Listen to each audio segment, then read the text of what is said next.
We started looking at Africa and how, let's say, the increasing role of China in Africa is also playing out on an urban level. So we see that China has a huge position already for a long time in Africa, but that for a long time that position was mainly driven by politics and not so much by economics.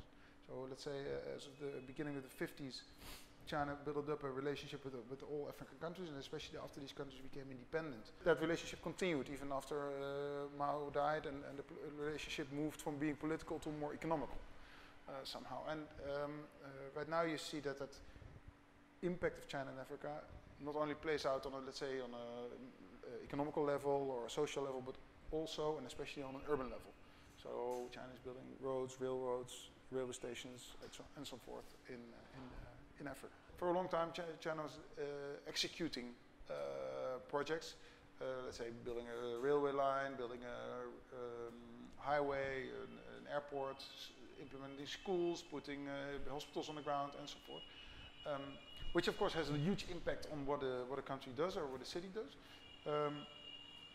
One of the first conclusions of this research is now that we see that the position of China is shifting from, let's say, being an executor to being also an investor. Second is that we also see that China is not only playing a role in the hard part of the city, creating buildings, but also setting up educational programs, setting up exchange programs for students, setting up media stations there. So CCTV Africa has, for example, already an office in Nairobi with 100 people there. Xinhua, the news agency, has offices all over Africa.